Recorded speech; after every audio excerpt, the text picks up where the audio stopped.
Yeah, I'm much better now. I don't think I was psychotic then. I don't think I'm psychotic now. And what she really did was give me a pretty good title for my book.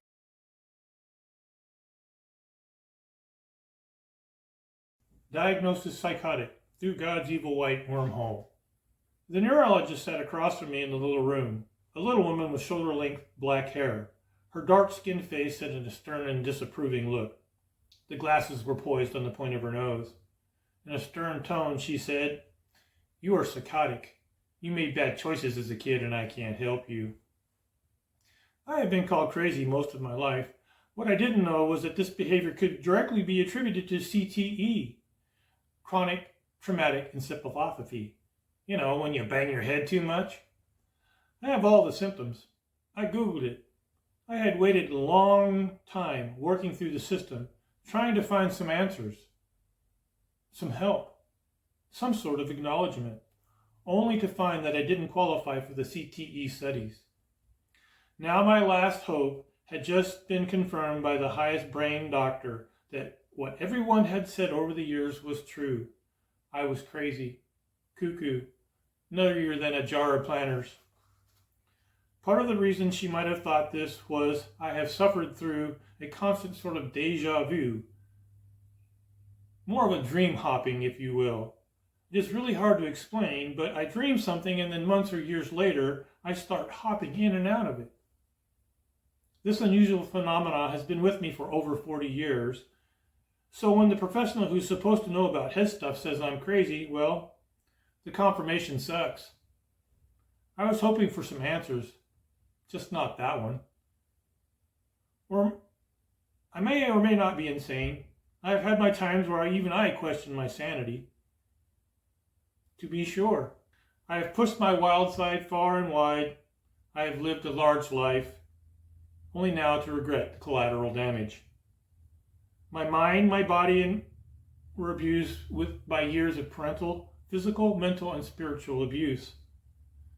This coupled with years of self-inattentiveness and just plain body obtuseness has left me wishing things had been different. Yeah, I'm much better now. I don't think I was psychotic then. I don't think I'm psychotic now. And what she really did was give me a pretty good title for my book. So, it was hard in the moment. So, right, to deal with that. In the moment, things are really hard to deal with. And that's what we're trying to do with here with the PTSD. They're in a moment where they can't deal with it. And they're in a moment where people are judging them. And they're in a moment where they're being misdiagnosed. Right? It's not an illness. I guarantee you it's not an illness. It's not something that needs to be treated slowly. Right? It needs to be treated right now and until they're done being treated with it. It's the same thing if I'd lost an arm. You treat me until my arm was fixed. Or you gave me a new one, and then you give me a new one every time a new one comes out. But with PTSD, it seems like, no, you go deal with it yourself. They can't. I can't. I know when my PTSD is triggered, I can't. I'm pretty rational. Look, I wrote a book. I wrote a novel. I've written a book series. I've started a nonprofit. I did all that myself. Right? I'm very capable, but when my PTSD is triggered, I'm the weakest person on the planet. Most I can say to you is I need help. Right now, I need help. So why don't we help them? I know that the people in the system want to help them. I know they do. They're in the system to be there to help. But the system's holding them down. The system's making them do what they're doing. They're frustrated. The people treating them are frustrated. The people being treated are frustrated. And I get it. I saw it firsthand. I'd like to change it. I'd like to fix it. I'd like to give them a spot where they are just not triggered moment by moment by moment by moment. I'd like to give them some classes to show them where they're missing on their thought processes. And I'd like to give them some activities that will just take their mind off their issues. If that's asking too much, just go ahead and tell me down in the comments. Like, subscribe, and share.